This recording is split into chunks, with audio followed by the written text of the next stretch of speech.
Bom, a taxa de juros foi cortada na última reunião do Copom. A taxa Selic, que é a que baseia os investimentos da nossa economia, ela estava em 6,5% ao ano e no dia 31 de julho ela foi cortada para apenas 6% ao ano. E ainda a gente tem a perspectiva de que essa taxa continue caindo. Então ela já está baixa, no menor patamar histórico de 6%, mas a ideia é que ela continue caindo até chegar em 5% no final de 2019.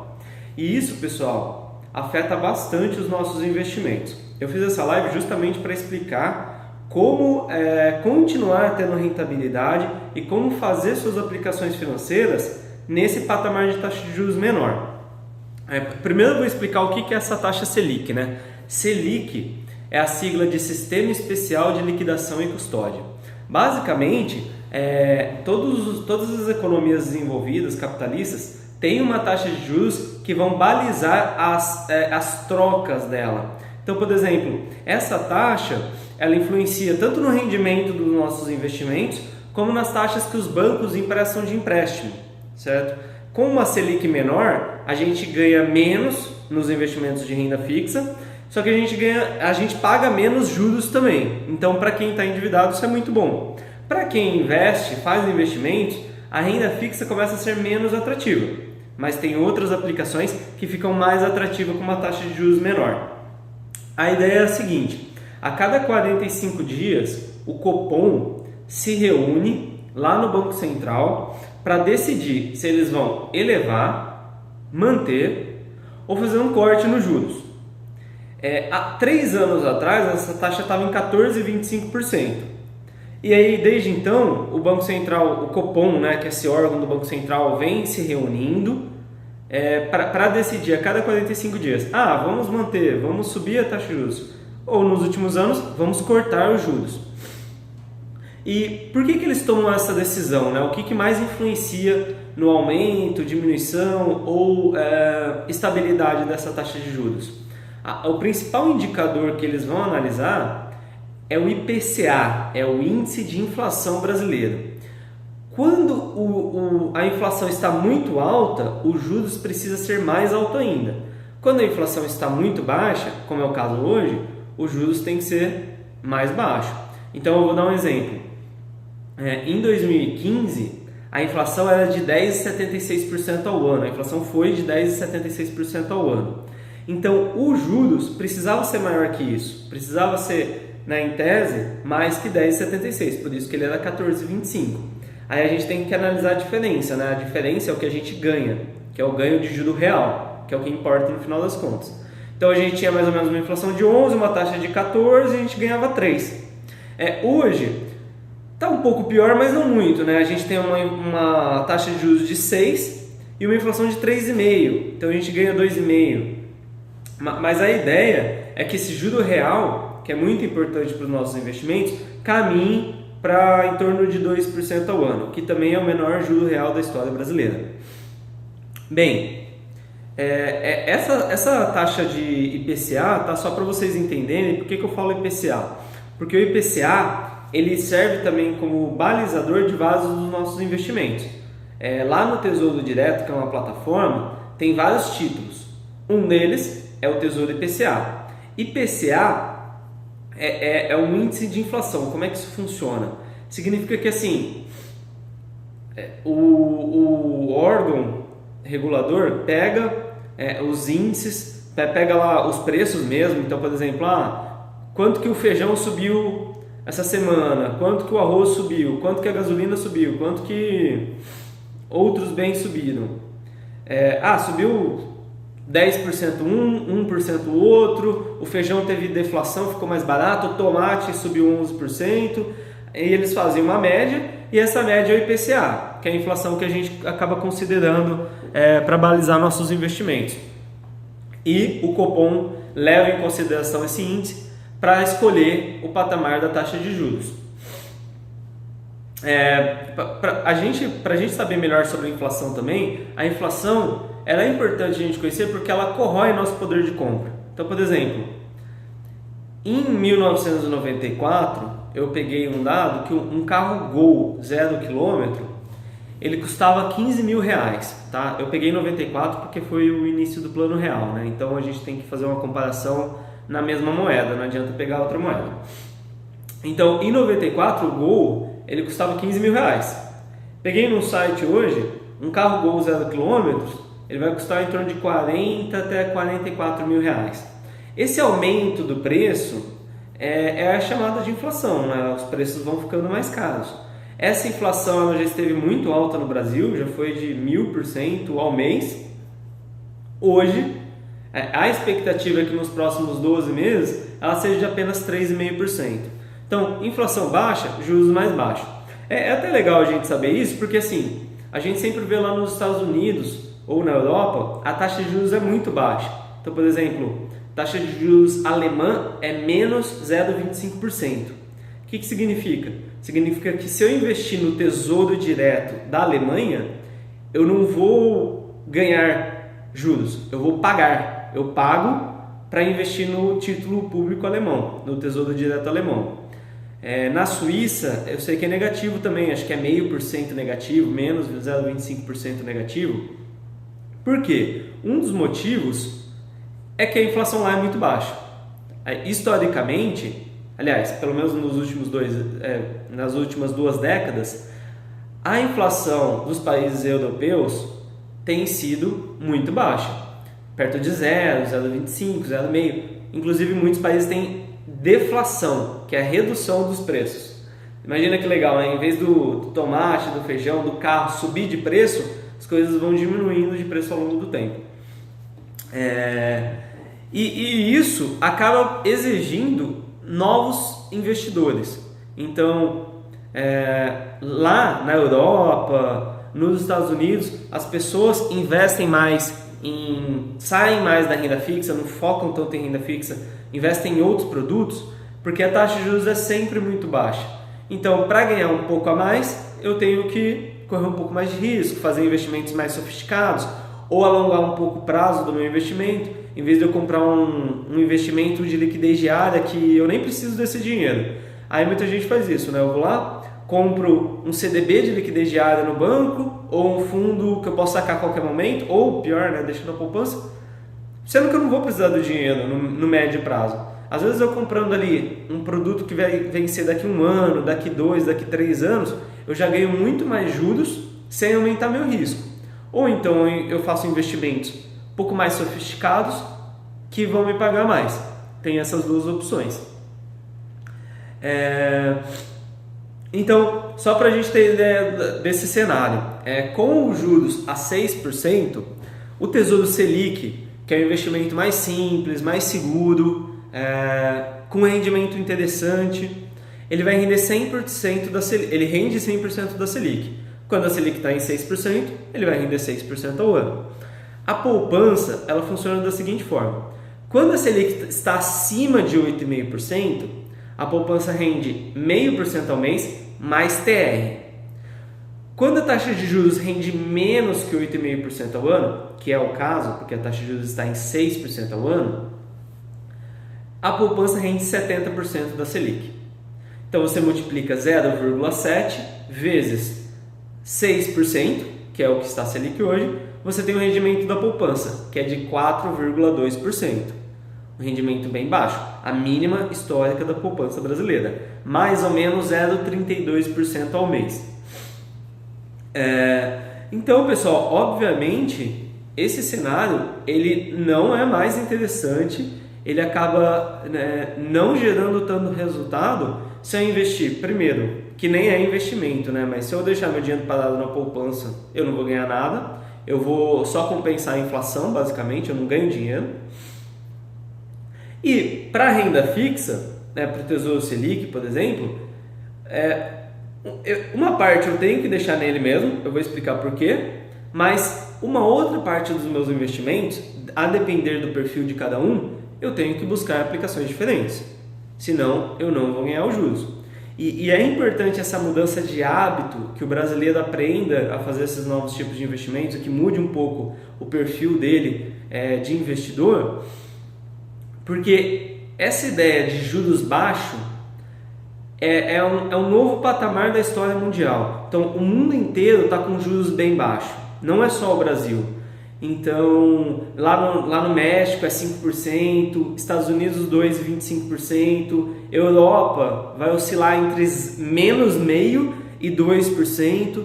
Então, hoje é um novo status da taxa de juros mundial. E é bom que o Brasil acompanhe esses juros, tá, pessoal? Por quê? Porque o juros alto, ele acaba ele é bom para quem investe na renda fixa, mas você tem que pensar assim, ele é ruim para todo o resto do país. Ele é ruim para o empresário, ele é ruim para a pessoa que precisa fazer um empréstimo, ele é ruim para as empresas de forma geral, e as empresas são quem empregam as pessoas são quem compram da sua loja, do seu negócio, enfim. Então, juros muito altos atrapalham a economia. Economias com juros extremamente altos, elas estão com câncer, mais ou menos dessa forma. Elas estão com um problema muito grave e que vai ser muito difícil de ser solucionado. Porque, por exemplo, quando a taxa de juros está alta, as empresas pagam muito caro pelo crédito, certo? Elas não têm de onde tirar dinheiro e aí não conseguem investir nas atividades fins dela, não conseguem gerar lucro, não contratam funcionários, mandam gente embora porque estão quebrados. A taxa de juros mais baixa, ela estimula a economia, ela faz as pessoas pegarem mais crédito, financiarem mais, as empresas pegarem mais emprestado, e tudo isso vai para o mercado, a pessoa vai pegar esse crédito, vai comprar uma casa, vai comprar um carro, vai fazer compras, enfim, e isso tudo acelera o desenvolvimento do país. Então, como a gente está num crescimento de PIB muito baixo no Brasil, a expectativa é que esse ano a gente cresça apenas 0,82%, que é muito, muito baixo. É bom essa taxa de juros estar menor porque impulsiona, alavanca o crescimento da nossa economia e a gente está precisando bastante desse crescimento. Deixa eu ver se eu esqueci alguma coisa.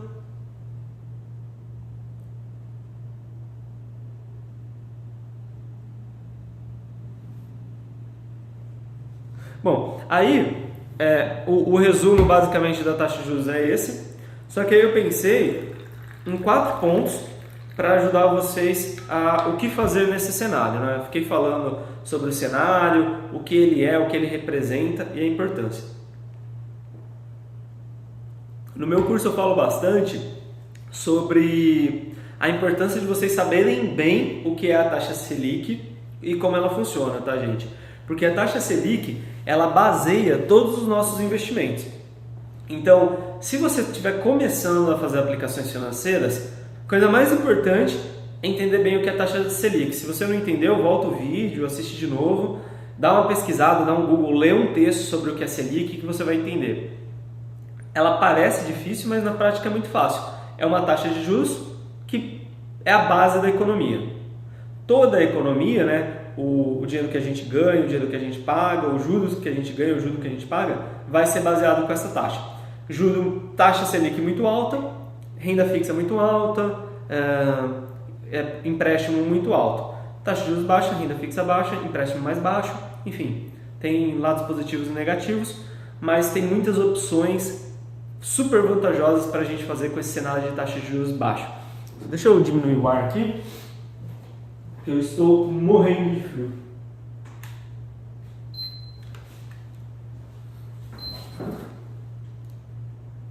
Diminuir não, né? Aumentar. Bom, vamos lá. 4 pontos para o que fazer com Selic baixa. Primeiro ponto, uma parte do seu dinheiro sempre vai ter que ficar atrelado à taxa Selic. Ah, Bruno, mas a taxa está caindo muito, está diminuindo, eu não quero ter um investimento que paga pouco. Pessoal, não tem o que fazer. Uma parte do seu recurso, do seu capital, do seu portfólio de investimentos tem que estar atrelado à taxa Selic, porque ela é a mais segura de todas. Investir em ativos atrelados à Selic, eles têm uma segurança maior do que outros ativos, que eu vou explicar depois.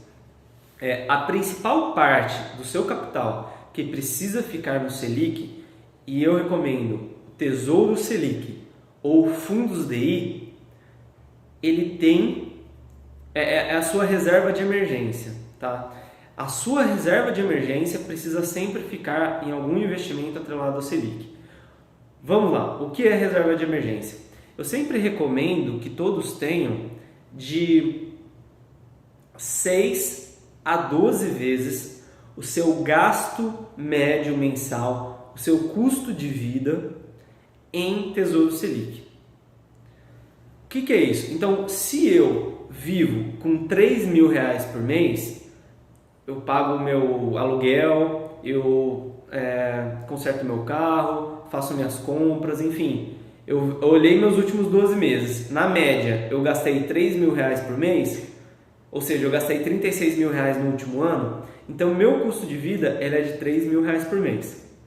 Para eu saber qual que é a minha reserva de emergência, eu tenho que fazer 3 vezes 6, que dá 18. Então, eu tenho que ter R$18.000 aplicado na reserva de emergência. É dessa forma que é feito. Se seu gasto é de R$5.000 por mês, você precisa fazer 5 vezes 6, R$30.000. Você precisa ter R$30.000 na sua reserva de emergência. Por que eu falo de 6 a 12? Porque, a depender da sua profissão ou do que você faz da vida, eu recomendo 6, ou não, eu acabo recomendando 12. Como que isso funciona? Se você é CLT, funcionário público, tem um emprego mais estável, eu acho que 6 vezes é o suficiente. Porque tem seguro-desemprego também, né, tem mais seguranças do que quem é autônomo. Se você é empresário, autônomo, não sei mais, qualquer outra profissão que não tenha segurança, que não tenha estabilidade, aí eu recomendo que você faça 12 vezes na reserva de emergência. Eu, por exemplo, faço 12 vezes, porque caso aconteça alguma coisa, às vezes você pode ficar doente, você pode não trabalhar ou alguma coisa do tipo, você vai ter um tempo maior, né, um tempo de 1 ano para se acalmar, para resolver seus problemas, enfim, você não vai ficar exposto financeiramente a qualquer tipo de eventualidade. E por que tem que ser atrelado a Selic? Imagina que eu ponho minha reserva de emergência na bolsa de valores. Eu vou lá, meu custo de vida é, por exemplo, R$5.000 por mês. Aí eu pego, ponho R$30.000 na bolsa e acontece alguma coisa. Sei lá, minha casa pega fogo e eu não tenho seguro de casa e eu não tenho onde morar. Aí, por coincidência, nesse meio tempo, saiu uma notícia que a reforma da Previdência não foi aprovada, foi cancelada, ou que caiu uma bomba nuclear em São Paulo, alguma coisa desse tipo. Aí a Bolsa de Valores afunda. Se a Bolsa afundar, o meu dinheiro de reserva de emergência vai afundar junto. Aí imagina, eu preciso daquele momento dos 30 mil, porque eu estou sem emprego, porque aconteceu uma coisa muito séria, e aí meus 30 mil viraram 10 mil. Não adiantou a minha reserva de emergência, entendeu? Ela foi desfeita. Então, a reserva de emergência tem que ficar no Selic, porque, embora cresça uma taxa mais devagar, ela sempre cresce. Eu não vou perder meu dinheiro investindo em ativos atrelados ao Selic. Então, essa é a primeira recomendação. Uma parte do seu capital deve ficar em Tesouro Selic ou fundos DI. Eu acabo gostando, né, gente? Eu sempre falo isso, Tesouro Selic ou fundos DI. As pessoas ficam totalmente confusas. Eu ponho no fundo DI ou no Tesouro Selic? O ponto é assim, de rentabilidade eles são iguais. Vai mudar assim, mínimos, serão uns reais de diferença em um ano, R$20 de diferença se você aplicar R$50.000 em um ou em outro. Normalmente o fundo DI paga um pouco mais, tá? Mas o fundo DI eu gosto bastante porque ele tem uma liquidez diária. Então, eu pedindo o resgate no dia útil até as 2 horas, cai no mesmo dia na minha conta. E ele também, eu posso investir qualquer valor assim, por exemplo, se eu quiser investir R$ 2.324,52. No fundo DI eu consigo. No Tesouro Selic, a liquidez é de um dia. Então, eu peço o dinheiro hoje, ele cai amanhã. Desde que dia útil, né? Ele cai no outro dia útil. E fora isso, o Tesouro Selic ele tem um valor, né? Ele tem um preço do título, que se não me engano acho que com R$ 30 você já consegue comprar, que é uma fração de um título, enfim. Mas você tem sempre que comprar múltiplos desse título. Então, por exemplo, no meu exemplo, não dá para comprar 3.224,53 centavos. Eu tenho que comprar um valor múltiplo de 30 reais. Então tem que ser 30, ou 60, ou 90, ou 300, ou 3.000, ou 30 mil. E isso acaba me incomodando um pouco, eu foco mais em fundo DI mesmo, gente. Eu não gosto muito do Tesouro Selic por causa disso, mas é a mesma coisa, tá? Coloquem no que vocês se sentem mais tranquilos. É importante falar também que assim, o Tesouro Selic, não confundam o Tesouro Direto com o Tesouro Selic, tá? O Tesouro Direto ele tá aqui em cima. Ele é uma plataforma na qual o governo distribui títulos públicos. Então, o Tesouro Selic ele é um dos títulos que está dentro dessa plataforma.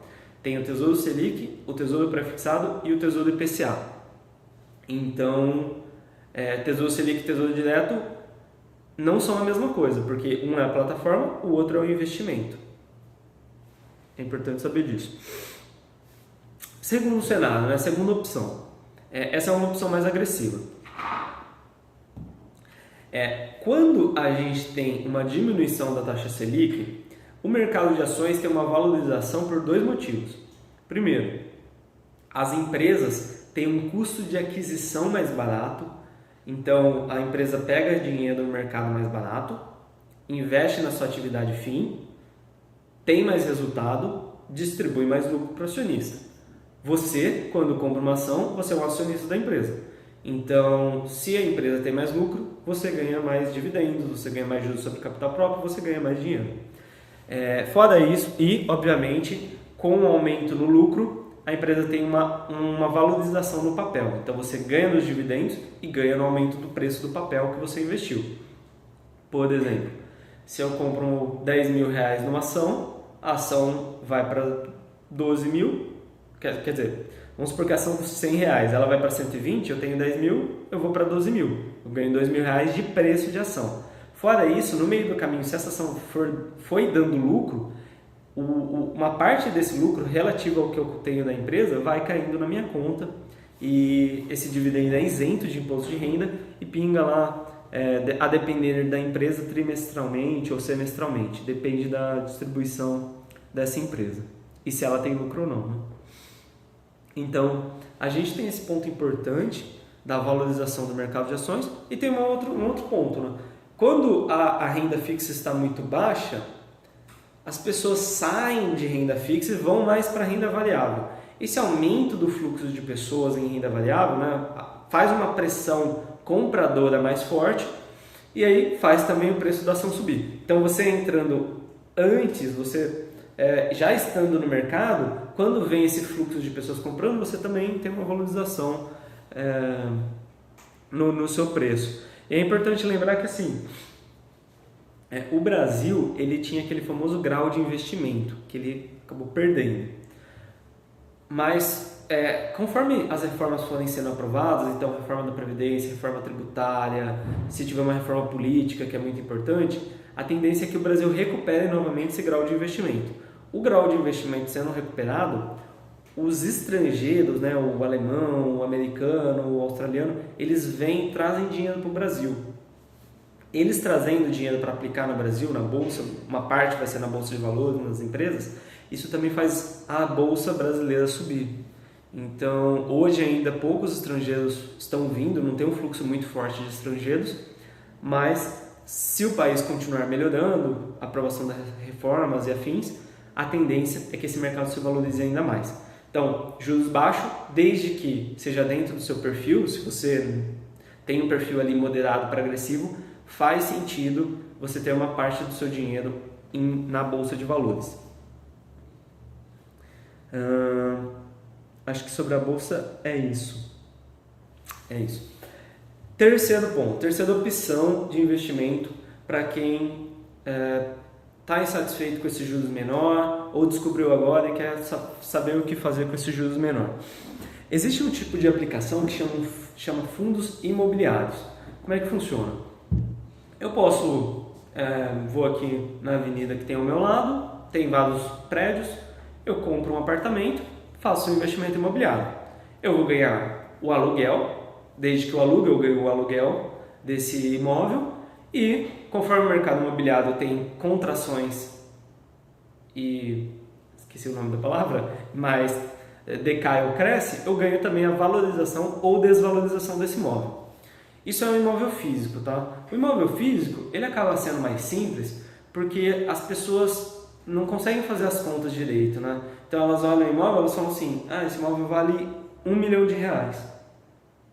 Mas na verdade o imóvel ninguém compra por R$1 milhão, né? As pessoas estão pagando 600 mil. A pessoa fala, não, vale R$1 milhão, eu vou esperar até valer isso. Nos fundos imobiliários é quase a mesma coisa. Eu vou lá, compro imóveis, shoppings, edifícios comerciais, edifícios de locação, de logística, até tem agências de bancos, enfim, eu compro um pedaço de um imóvel no mercado e eu sou dono daquele pedaço. Eu vou ganhar aluguel, eu vou ganhar valorização ou desvalorização. O lado negativo é que eu vou ver todo dia o preço do meu imóvel oscilando. Então, imagina que no imóvel aqui do lado tivesse uma placa com preço. Aí, hoje está R$1 milhão, amanhã está 950 mil, depois de amanhã está R$1,50 milhão, depois está 800, depois... Ou seja, tem a oscilação de preço nos fundos imobiliários. Então, eu vou lá, compro uma parcela de um imóvel. É muito bom porque eu tenho liquidez, eu posso vender a qualquer momento, em 2 dias o dinheiro cai na conta. É muito bom porque o aluguel é isento de imposto de renda, o governo faz essa concessão para estimular que as pessoas comprem através do mercado, não fiquem só comprando físico. E, bom, são essas as vantagens. Então, eu tenho fundos imobiliários e pinga lá na conta todo mês o dinheiro referente a esse aluguel, e ele é já isento de imposto de renda. Então é muito vantajoso, né? Se a gente compra um imóvel físico, a taxa de imposto de renda é muito alta, né? A gente vai acabar pagando, vai depender da alíquota de cada um, mas a gente vai pagar aí 27,5% no aluguel desse imóvel, que a gente recebe, fora a taxa de imobiliária, etc. Nos fundos imobiliários não tem isso. Eu vou lá, compro um imóvel, ou melhor, compro uma parte do imóvel. Se eu tiver dinheiro para comprar um tijolo de um prédio, eu compro meio que o tijolo do prédio. Agora, como eu sou o dono dessa parte, eu mereço receber um aluguel referente a essa parte. E se o mercado crescer, eu tenho valorização. Se o mercado cair, eu tenho desvalorização, meu dinheiro diminui. Porém, o aluguel eu vou sempre receber desde que o imóvel esteja alugado. Isso é muito importante. Então, tem fundos imobiliários que são bem diversificados, assim, tem 10, 12 torres, tem, por exemplo, fundo imobiliário de hotel Ibis. Então, você tem uma parte de uma rede de hotéis, e aí, a depender da locação daquele hotel, você ganha seu aluguel, mais ou menos aluguel. A chance de você ficar muito tempo sem receber o aluguel, nesse tipo de caso, é muito baixa, porque são vários imóveis sendo alugados. Agora, tem fundos imobiliários de imóveis únicos. É só um prédio e só uma empresa aluga, normalmente são empresas, né? Só uma empresa aluga. Se essa empresa sair, você pode ficar um tempo sem receber o aluguel. Então, a gente tem que pesar cada coisa. Agora, uma coisa eu te garanto, se você comprar um fundo imobiliário, a chance de você ficar sem receber o aluguel, se for um fundo imobiliário bom, a chance de você ficar sem o aluguel é muito menor do que se você comprar um imóvel, né, um apartamento, a chance de você ficar sem locatado é bem menor. E eu acho assim, no mercado imobiliário as pessoas não fazem essa conta, né? Você fala, é uma beleza, eu ganho tantos %, só que aí fica 6 meses sem alugar, você já perdeu meio ano de rentabilidade. No caso dos fundos imobiliários, isso não acontece. Quarta opção, pré-fixados. Então, eu posso investir em ativos atrelados à Selic. Se o juros subir, eu ganho. Se o juros cair, eu perco. Eu ganho menos, aliás, não perco meu dinheiro. Ou eu posso comprar um ativo de taxa travada. Então eu vou lá, compro um Tesouro Selic, ou um CDB pré-fixado, ou uma letra financeira, que tem uma taxa travada de, por exemplo, 8,5% ao ano. Quanto eu vou ganhar? Daqui até o vencimento eu vou ganhar 8,5% ao ano, ou 7% ao ano, ou 7,5% ao ano. Lados positivos e negativos. O lado positivo é óbvio, porque eu vou saber exatamente quanto eu vou ganhar, não vai ter surpresa no meio do caminho. O lado negativo desse tipo de aplicação é que, imagina só que você compra um pré-fixado que pague 7,5% ao ano. Você está ganhando 7,5%, a Selic está em 6%, beleza, você está ganhando muito dinheiro. Agora vamos supor que a Selic suba para 10% ao ano, aconteça algum choque na inflação e a Selic sobe para 10% ao ano. Você continua travado em 7% ao ano. Então, esse ativo, por mais que ele seja interessante hoje, se você comprar um de 3 anos, ele pode não ser tão interessante daqui a 2 anos. Então, tem que pesar bastante na hora de comprar, tem que ser uma parte pequena do seu capital, caso você queira.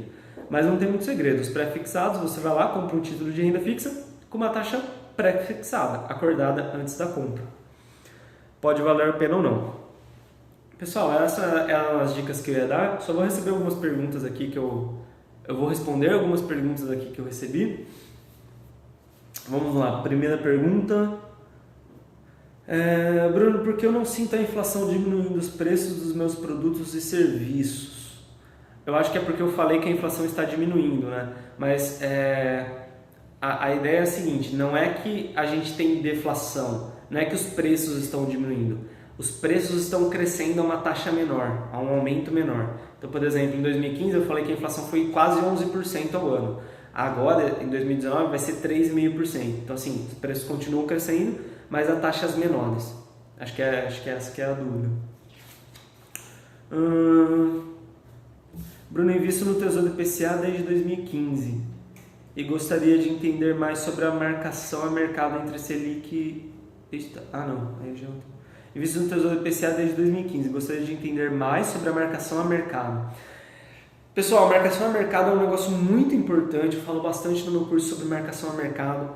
É essencial na hora de investir em ativos de renda fixa, no Tesouro Direto, você entender bem o que é marcação a mercado. Porém, é bem difícil de explicar. Eu preciso usar eu esqueci o nome daquilo, mas eu tenho aquela lousinha que dá para você escrever de papel, sabe? E eu precisaria dela para explicar, então eu não vou explicar no vídeo de hoje, mas depois eu posso fazer uma live só sobre marcação a mercado, acho que vale a pena. Entre Selic e o LCI, qual você indica? A diferença é a seguinte, a Selic ela tem liquidez diária, eu saio a qualquer momento. O LCI, eu posso ficar travado um tempo, então eu tenho que fazer a conta, né? Quanto cada um paga e ver se eu posso ficar travado. Então, por exemplo, tem LCI de 3 anos, se você puder ficar 3 anos preso naquela aplicação, acho que vale a pena, desde que ela pague mais que a Selic. A diferença só... Bom, é isso, você tem que fazer a conta, porque o LCI não tem imposto de renda, mas você tem que calcular como. Você tem que pegar o LCI, jogar imposto de renda em cima e ver se com o imposto de renda ele paga mais que o Selic. Porque não adianta nada eu não pagar imposto de renda e ganhar menos mesmo assim. Se for para ganhar mais, eu prefiro pagar imposto. Né? Tem que fazer essa conta da diferença. Nubank agora está oferecendo a RBD a 100% do CDI com liquidez diária, também com proteção da FGC. Seria uma boa alternativa para reserva de emergência? Compensaria tirar do Selic? Não compensaria. Porque o Selic está pagando a mesma coisa que o Tesouro Selic, com mais risco. Tudo bem que tem FGC, mas imagina que... Eu não acho que o Nubank vai quebrar, tá? Mas imagina que o Nubank quebre, aí você tem que ir até a FGC, pedir o dinheiro de volta, vai demorar um tempo. Não tem porquê. Se está pagando só 100%, compensa ficar no Tesouro Selic mesmo. Paga a mesma coisa, fica mais seguro. Bruno, investir no pré-fixado 2025, vale a pena? Olha, se você pode ficar até 2025, se esse é o seu objetivo, você não precisa do dinheiro, deve ter valido a pena, né? Depende da taxa que você pegou. Mas tem que lembrar que tem aquele risco. Se os juros subir de novo, vamos supor que você travou a 8,5%. Se os juros for a 10% em 2022, por exemplo, aí você vai estar travado a 8,5%. Você vai ter um título e vai ficar preso nele. provavelmente você não vai conseguir sair, porque ninguém vai querer, ou vai acabar saindo com deságio, né? Você vai perder dinheiro no produto de investimento. Então, tem que pensar bem na hora de comprar esses títulos mais longos pré-fixados. O IPCA, pensando em se aposentar daqui a 35 anos, vale a pena deixar lá? Eu acho que você quis dizer Tesouro IPCA, né? Que é aquele que paga a inflação mais uma taxa pré-fixada. Eu uso bastante o Tesouro IPCA para minha aposentadoria, tá? Eu compro os títulos de 2045 e 2055. Aí a minha ideia é deixar lá sem mexer nesse dinheiro mesmo. Então, eu acho que vale a pena sim. O lado negativo você tem que ter uma reserva de emergência, porque você não vai poder, você consegue resgatar, mas não é ideal que você resgate. Se você comprou para sua aposentadoria, é legal que fique até a sua aposentadoria. Tá bom, pessoal? Qualquer dúvida, vocês podem mandar aqui no... Bom, primeiro, se inscreva no canal. Se vocês ficarem com alguma dúvida, manda mensagem aqui ou no Instagram, aprenda.investir. Um abraço.